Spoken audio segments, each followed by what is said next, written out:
Scorpio, hi! Welcome to Mr. Queen PH at itinan natin kung ano yung blessings na parating sa inyo in the next 30 days.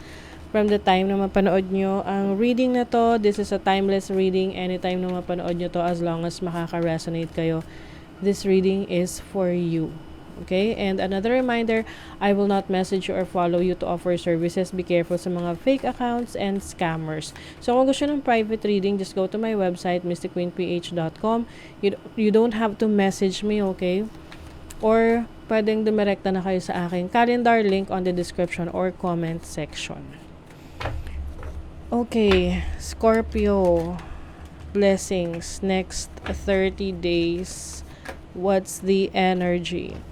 So, in the next 30 days, merong clarity or pwede rin may pagbabago ng decision mo na mas magiging klaro na sa'yo kung ano yung gusto mo sa buhay.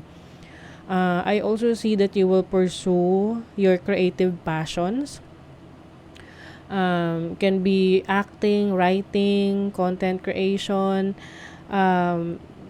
anything with food, yung mga baking, ganyan, cooking. I also see na mas magfo-focus ka rin sa pag-aalaga ng iyong sarili. Like, taking care of yourself, self-love, self-care, ganyan. You also have the King of Wands. So, maraming adventure, no? So, pwedeng ikaw ay maka-experience ng travel adventures or mga exciting experiences with the family or the people you love. Ayan. Yeah, we also have the King of Pentacles. This is about financial stability and financial security. So, pwede rin tong pagkakaroon ng business, if you have a business. Kung meron ka ng business ngayon, mas magiging stable yung income ng business mo. If nagbabala ka pa lang, magkakaroon ka ng magandang idea para maging negosyo mo ito. You have the Knight of Wands. You have the strength, the willpower to make things happen. Aasikasuhin mo na to. Hindi na to yung tipong laging iisipin mo lang, gagawin ko ba to? Alam mo yun, na parang lagi lang nasa back burner. So for you, finally, you are stepping up. Maglalakas loob ka na. You have the courage. Some of you are also healing from a past situation. Lalo na sa health ninyo, kung kayo nagkaroon ng problema sa inyong kalusugan. You are finally transforming yourself, no, with the Death card. Huwag kayong matakot sa Death card because this is about transformation, endings, new beginnings. So, yeah, no, tinan mo, with the Chariot here, you're moving on, you're moving forward, you are exploring new things. You can be, changing your situation, no? Pwedeng pagbabago ng trabaho, ng living condition. Pwede ring meron ka ma-acquire na sasakyan. Kasi may Chariot dito. This can be travel opportunities, moving to a new direction. So this is going to be exciting for you in the next 30 days. More on exploring your talents, your skills. You will be more connected also sa yung emotions, sa yung instinct.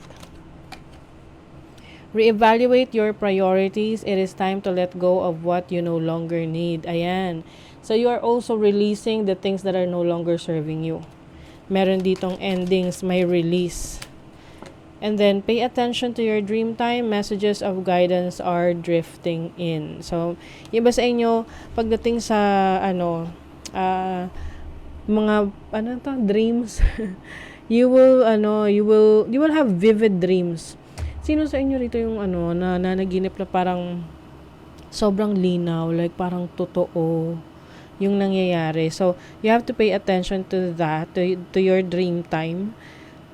Merong mga important messages kasi doon na somehow makakatulong rin sa mga decision making mo, sa clarity mo, sa self-reflection mo. So, lalo na ngayon, some of you kung napapanood nyo to, around Mercury retrograde. So, yun nga ang panahon para i-re-evaluate mo or i-review mo yung iyong mga priorities. Kung saan ka mas magpo-focus, worth it ba yung binibigyan mo ng focus at attention? 'Di ba? Yes, some of you are learning more. This is about knowledge, pag-aaral, no? Some of you are going to be more wiser than ever. Yung iba sa inyo may ma-acquire kayo na bagong skill set, knowledge, abilities that will help you grow. Okay? So that is your reading, Scorpio. Thank you so much. See you again.